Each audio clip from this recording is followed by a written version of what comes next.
It's your land. Of course, we're all, feel that our land, our water, our soil, our air is the most important thing that we have. So, Greg had. Okay, can we just have a moment of? I'll wait a moment until everybody's ready. Okay, thank you. Sorry that we were supposed to have a PowerPoint, but we don't have a computer, so we're going to do our best to communicate what we want to communicate to you. I'll probably refer to my, I have the presentation on my phone, so I'll refer to a couple notes just to make sure that I don't leave out a couple important details that I wanted to include. So, no, I'm going to, that'll remind me what to say. Okay. All right, one second. Okay, well,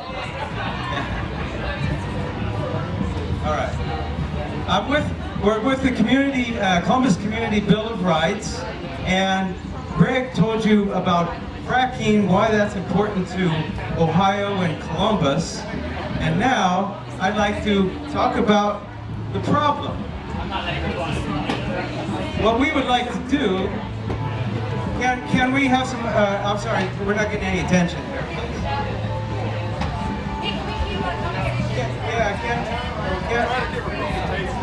I'm giving a presentation. If you could all, if you have to talk, please exit. All right, thank you. All right, appreciate that. Thank you. Okay, so most of us think we live in America, and we say, well, shouldn't we be able to decide what happens in our own backyards, in our own communities? You know, if we have something we don't want that's going to impact our health, shouldn't we have the ability to say no to it? I think everybody would probably agree that we should have that. So what it turns out is we don't for various reasons, and I want to go through some of those and how our Community Bill of Rights addresses those. So one of the problems is there's federal laws that we're supposed to protect our environment. You know, the EPA was formed in 1970, so almost half a century. But look what's happened. Are things any better in our environment? I think most people would say that they are not, right? Oh, that just came on. Okay, thank you. Okay, so that's one of the issues is that, these laws aren't working. Okay, so another one of the problems is that under the current structure of law, communities are actually prohibited from banning unsustainable activities. So what are some of those unsustainable activities that communities have wanted to ban? Well, fracking, of course, is one. Dumping of hazardous waste, that's important to us. Hog and chicken factory farms. A lot of small farmers haven't wanted those in their community. Genetically modified seeds, pesticide spraying, big box stores, and corporate extraction of water for their profits. A lot of communities have wanted to ban those things, and they think they should have a right to do that. Well, okay, let's get to the problem. Okay, get my finger. So there's federal and state laws that have actually been the problem for the past 100 years. So they actually permit these things, and we're looking at what can we do to fight this. So let's talk about, there's a box that activists are in that prevents us from protecting our communities. Well, I'm going to draw on this box. So Greg, if you would hold this side up, and I'm going to draw it side by side so you can see the problem. This is called the box of allowable local self-government. Okay, well the first part of this here, let me draw it here. Okay, are you? It's called Dillon's Law, or Dillon's,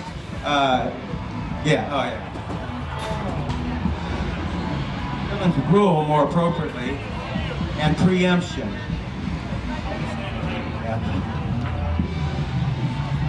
Okay, so this is one side of the box Dillon's rule and preemption, and I'm going to draw the sides of the box and explain what they are. What's up?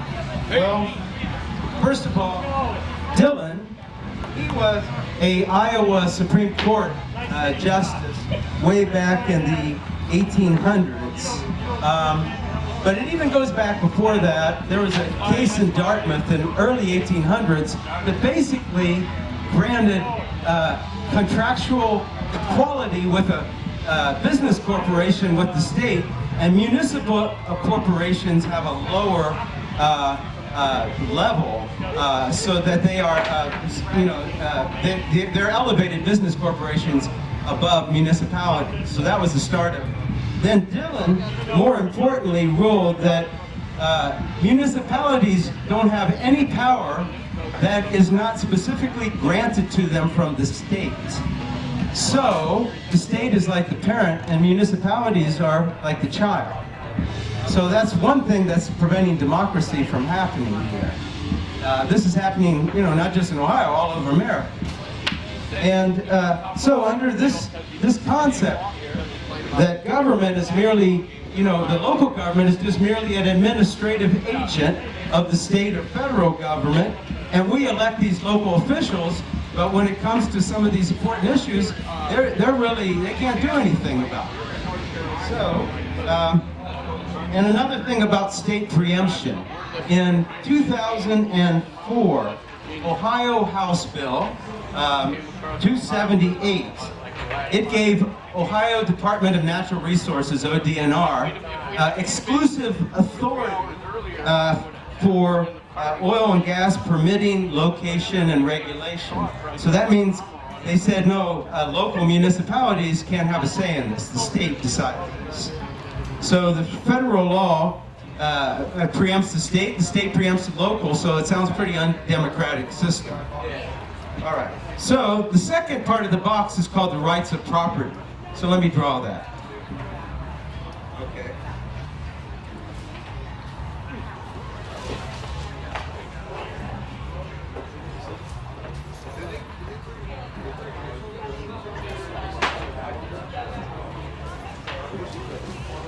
So, Greg, if you would hold this up, I hope you can see it. If not, I'll just explain. It's called the rights of property. Now, what does that mean and how does that restrict us here? So, first of all, for much of history of this country, human labor and nature have been seen as property under the law. And so that means they don't have a lot of rights because they're considered property. Women and slaves were considered property. And the evaluating of property over the rights of people and communities nullifies local self-government. So, yeah, this is in the Constitution as well. I mean, a lot of people don't realize that our Constitution also, makes that property more important than people in a lot of ways. So the third part of the box, if you hold that down and let me write it, is corporate privileges.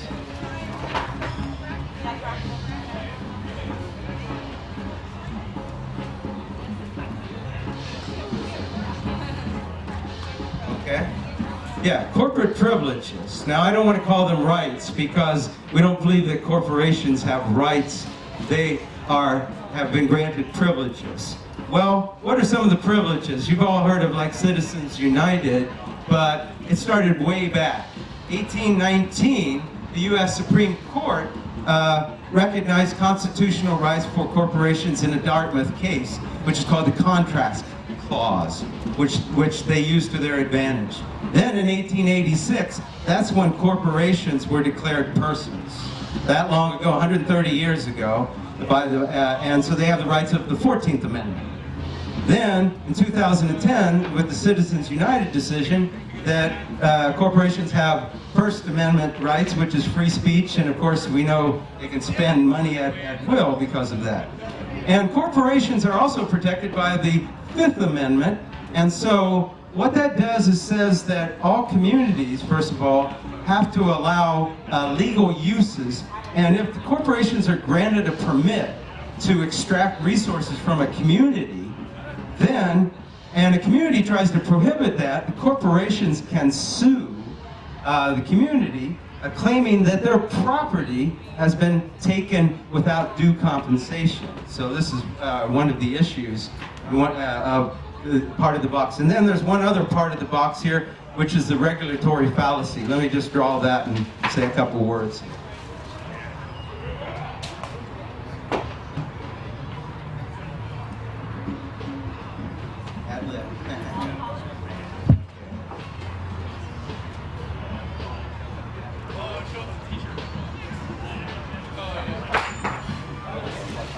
So the regulatory fallacy, basically, we tend to say, well, what do we need? We need more regulations. Okay, well, what are those regulations really doing? Well, the regulations do two things. First of all, regulatory agencies issue permits and that allow the harm in your community. So the state ODNR issues permits to the different businesses, corporations, to do that harm in your communities there, whether it's dumping a fracking waste or whatever. And it protects the corporations from liability. So it does two things, okay? Secondly, who writes those regulations? Almost all of them are written by industry.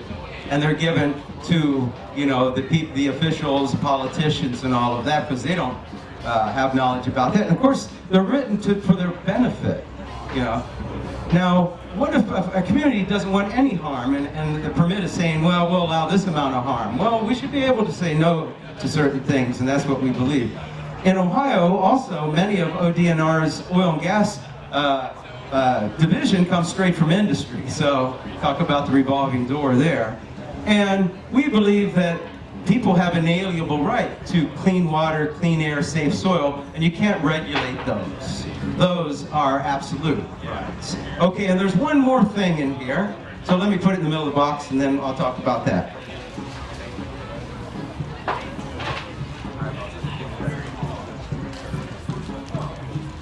So this is doubt. This is the doubt that we have that we can change things. You know, we feel like, well, it just seems like it's too hard a task. The laws are against us. The politicians are against us. Big money, everything else. Yes, all that's true, but how did we change things in this country if African Americans thought that everything was too, you know, there were just too many forces against them? Would they have ever started? And now look what's happened, you know, with civil rights. It doesn't mean everything's perfect, but at least we've made progress. Look at women's suffrage. You know, they didn't have the vote, and so now, you know, they fought and they got it. You know, so laws are just laws. It doesn't mean they're just laws. So it's our job to challenge those and to make them just. And so, okay, well, thank you. I wanted to just point those out there. That keeps us boxed in. So what do we need to do now to regain control of our communities? Well, first of all, we should stop protesting what we don't want and start saying what we do want. That's one thing. Secondly, we should let go of the notion that if we elect the right people, you know, things will get better. Well, the right people still have to work within the structure of law, which is the box. You know, that's the system. And we have to challenge the system, otherwise elected officials think that we're satisfied with it. So I think, you know, if we sit back and don't challenge it, what are they going to do? So we basically have three choices. One is to do nothing and continue to let the harm happen, and then it's passed on for future generations. Two is to work within the regulatory framework, but we see that you might get a hearing, but a lot of officials will say, well, they've been granted the permit, so my hands are tied. So that doesn't help us. So the third thing is to think outside the box and to act on the knowledge that we have inalienable rights to clean water, inalienable rights for local self-government, first of all. And so that is the most important thing, especially when these things concern our health. Well, what is part of the solution also is because of that we adopt new laws that are called at the level of defining law. They transcend the regulatory framework. And then this changes the dialogue in the judiciary system. And what it does is it addresses our inalienable rights that are written in our Constitution and the Ohio Constitution.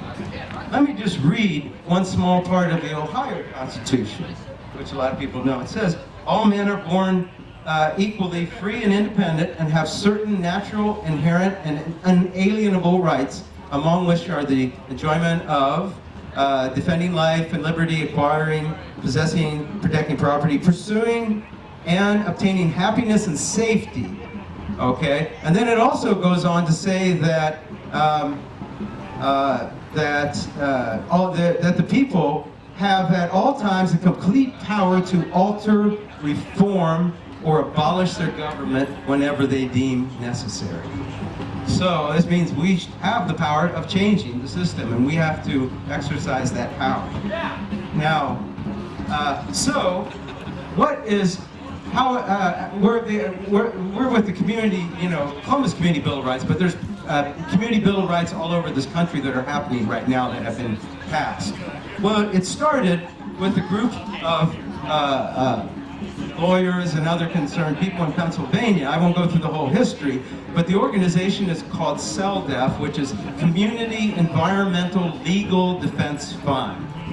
See, we need people like that who are fighting the good fight because they understand the laws. They looked at the box we live in and they said, we got to find a way out of this box. And so they are drafting these community bills of rights, which we are part of that. And the organization is CELDF, Community Environmental Legal Defense Fund.org. So now, what do these laws do? Well, first of all, they establish community bills of rights to say that we have the right to local self-government and the right to a healthy environment and safe water, air, soil, and so forth. They prohibit, for Columbus, we're prohibiting corporate fracking and other activities. We are, and dumping and everything associated with it. We are redefining corporate rights and powers that, of corporations that violate our laws, and invalidating state permits. We put it right into the laws there. Now, a couple other things that, okay, what's in our Community Bill of Rights? You can come and, you can come to our booth, which is right near the jazz tent. We're just 3 up from the jazz stage there, and get more information about that. Yeah. Oh, okay. Yeah, we've got somebody here, and also Greg and I have petitions. Let me say a few words, and then I'll say about how you can help. All right, just a few more things. Well, if you want to read the whole thing, it's on our website, which is columbusbillofrights.org, or also on our petition, or also at our booth. But basically, let me just highlight what's there. First of all, we state our inalienable rights to clean, potable water, clean air, safe soil, right for peaceful enjoyment of home, right to be free from toxic trespass. Now, here's something that people sometimes don't think about, the right of natural communities. That natural communities have a right to evolve and be there, not just human beings, and not to be just taken advantage of. The right to a sustainable energy future. Then it goes on to say, how are we going to secure those rights? And what are we going to say is unlawful about the corporate activities that we're going to ban? We're not going to, recognize their permit. We're going to say it's not, it's not in effect. And we have ways to enforce it if things happen. And Greg mentioned those 13 injection wells. Our Community Bill of Rights, if one of those leaks in our watershed and pollutes our water, which is very likely to happen at some point, we would have the right to sue. And we currently don't have that right there, and that's spelled out in our Community Bill of Rights there. So I just want to end with just to say that this is a movement. It's called the Community Rights Movement. It's happening all over Ohio. We are soon going to have a Franklin County Bill of Rights up, which is going to have a charter in it. Ours right now is a city ordinance, and so we need 9,000 valid signatures. So we need everybody's help with that. And soon the Franklin County one, we don't have a time limit for that. For the city one, they restricted us. We only have a year to get the signatures there. What's that? Yeah, and we need, yeah, so let me say, well, I'll just say where else in Ohio. It's happening, of course, in Colorado, Pennsylvania. There's community rights things have happened, but they're trying to get one and for Athens County. Actually, they did pass one, and then the Supreme Court ruled that they didn't have enough spelled in their charter, so they now are redoing that. In Medina, right, Portage, Youngstown, and various other communities just in Ohio, let alone all over. So how can you help? Well, first of all, sign our petition. If any of you right now are Columbus, you vote for Columbus, you're a Columbus resident, because sometimes we ask people, we say, are you Columbus, but they're actually in Westerville, and they sign our petition. Unfortunately, those aren't valid for this one, but they will be for the Franklin County. So we have the Columbus right now. If you vote for the Columbus Mayor or City Council, then you can sign our petition. And what else can you do? Well, you can help us collect signatures. We need people to help us petition. Just if you can volunteer any amount of time, please contact us. You can visit our website, which is communitybillofrights.org. You can visit columbusbillofrights.org. You can visit, you can donate to our campaign. We do need money because we're not sponsored by any business or anything. We're just a group of concerned citizens, and we have to print postcards and various other things. And you can join us. So, yeah, and if any of you, again, haven't signed our petition and you are Columbus residents, please come and see us before you go, and we would gratefully take your signature. Are there any questions that anybody has for us? Oh, one more thing, Greg.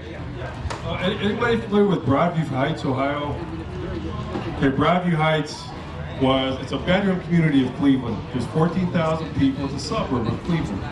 And between, I think it was 2006 and 2012, I think it was that 6-year period, there were 70 wells dug within the community of Broadview Heights.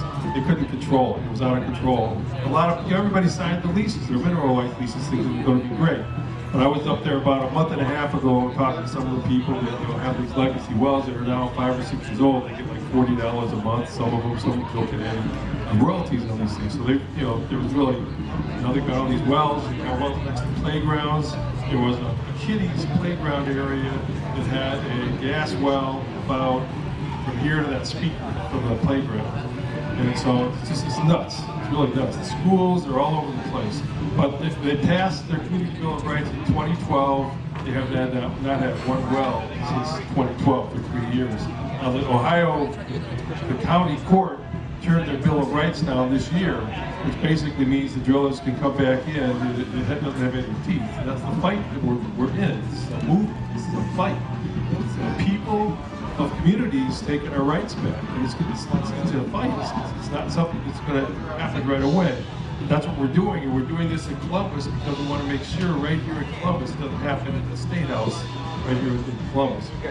But one other thing that happened in Broadview Heights that was good was that last year they couldn't spray brine on the road because of the Community Bill of Rights. So county by county they allow brine spray with this radioactive brine for dust control and ice control. And in Broadview Heights they can't do that. Yeah, question? With the deregulation of the Let me give you this speak so everybody can hear. With the deregulation of the injection industry, isn't it possible they could be putting all kinds of stuff from all kinds of different industries in with a cloak of fracking? Great. Saying in the deregulation of, he didn't quite hear it. Well, you talk about the oil and gas industry or other industries? Deregulation of the wells, you're saying? of the injection wells. Injection wells. Couldn't they just dump anything in there from? Yeah, there's no testing. They say they test it, but they don't. They take stuff in from Marcellus, which is the worst. And Marcellus has been shown to be 3,000 times the EPA drinking water limit in brine and so forth. But they don't test it. Could it be from metal plating? Could it be from photography waste? Well, there's different. It could be. That's the problem with Class 2 injection wells. These wells were not designed for this type of hazardous waste. This is more hazardous waste than what they were designed for. I think it's the class ones, I don't know which way it goes, but the other wells they're supposed to be using for this type of waste, but because oil and gas gets exemptions from everything and all the regulatory agencies, OSHA, EPA, everybody, and so they can do whatever they want. Ohio has our own state injection well program. The EPA turned it over to states that wanted to turn it over to themselves years ago, and so now we're a renegade state with this thing. It's a deregulated, like you're trying to say, it's a deregulated injection well industry. And now, over the last two or 3 years, now they're putting all these other plants in, open pits now for waste, and processing facilities for waste. ODNR 2 years ago was supposed to have this all regulated, have all the infrastructure of the regulation of how they're supposed to build and engineer these things. There's nothing. They're doing it now, permitting them all with no regulation as to how they're supposed to do it. It's all best practice. That's what they said. Use best practice. That's what we got. Any other questions? Didn't the Ohio Supreme Court rule against community rights? Didn't they say that state law supersedes local law recently? Well, And how does that affect what you're trying to do? well, I mean, that's in the structure of law, but have they had a ruling recently about that local communities are, yeah.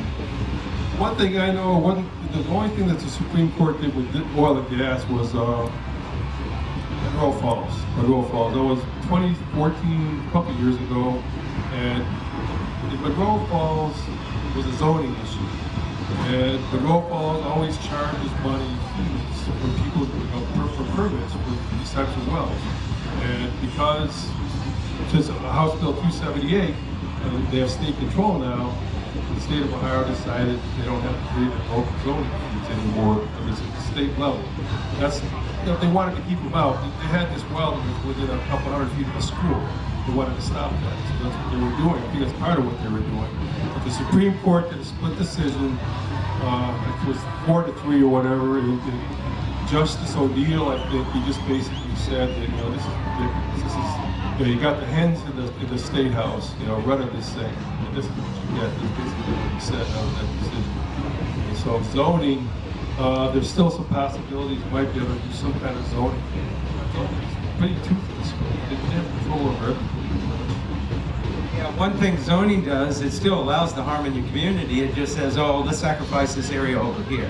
So that's not a solution. But to address your question too, about, okay, well the state says, okay, it's like I mentioned, preempt local communities. Well, this is why we're passing these things, and we're basing it on something more fundamental, our inalienable rights that we are going to argue when it gets to courts, and eventually more communities are doing this, that not only we're going to make sure our elected officials support us, but the judges are going to have to listen to us too and have to see our argument as, hey, how can you argue with inalienable rights? You're born with these rights. These are fundamental rights that we have. These supersede the right to property, the right to profit, and all of that. And so eventually these laws have to be overturned. And we'll eventually be calling for a federal, amendment or whatever it takes to say that local communities do have the right for local self-government, especially on these issues that affect their health and safety. This is democracy we're supposed to have, but we see the problem is really a democracy problem, not a fracking problem. So if we solve the democracy problem, then local communities can say no to fracking, no to big box farms, no to lots of unsustainable activities there. But yeah, it's going to be a fight there. The Broadview Heights decision back in I think it was March.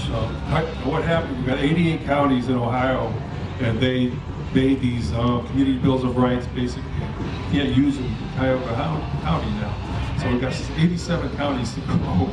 So we want to keep doing this county by county. So we're not going to go to the Supreme Court because we don't want to. Colorado, I think it was, they banned statewide. We don't want to do this statewide. We want to go county by county. But what happened in Broadview Heights, they had 3 judges, like talk about getting you in front of the courts and in front of these judges. One of the judges lived in a community right next to Broadview Heights. So he was very sympathetic to this. So I don't remember how the conversation went. This is exactly what it is. Conversation in the courtroom. We don't have a voice in the courtroom through the state regulatory system. None. Absolutely none. We're going around the state right now from compressor stations and pipelines to EPA hearings, and all we're doing is you get 150, 200 people that are voicing their concerns, and what we're doing is a forum for the people to organize. That's what these EPA hearings are. The EPA isn't doing a thing about it. And so this gets us into the courtroom so we can start having a voice. Get that voice in the courtroom in front of the judge. Any other questions? Anybody? Well, thank you, and please, sign if you haven't signed. Did you have a question? Just a comment. You're playing with Josh Fox. Yes. Josh Fox. Josh Fox on hosting it, getting to direct to Gaslight 2. This Monday night on HBO, they're having a nationwide house party event with the opening of this new film, Learn to Love. Let It Live. It's a long title. It's what is it? Learning to love the world, or let go of the world and love all things that climate can't change. There you go. It's a super long title, but I highly recommend it. You can sign up on a website with them and get more involved with tracking issues nationwide. Okay. Thank you. Well, one other thing before we leave, I want to make sure it's Studio 35. Everybody know where Studio 35 is in Clintonville? It's a world premiere. Ohio is doing this. Columbus and Toledo are having premiering this film. It's a full-length documentary now called We the People 2.0. CellDef is kind of presenting it, but it's by Tree Media, and they've got a couple other people over there doing this. But it's called We the People 2.0, Second American Revolution. And it's really about community rights and about the movement that's going on and why we're doing this. What the struggle is, why we have the struggle. Most people still haven't figured it out yet. Democracy is on the rails in this country. It really is. So it's really, I think of it as the numbers game. We got money numbers, and until the people numbers, outnumber the money numbers, it's just going to continue. All right. Oh yes, July 19th at 6:30, 6:45. 6:30 would probably be good to be there a little bit early there. So Studio 35, and it's free, and We the People 2.0. This is about reclaiming our democracy, which we don't have. Thank you.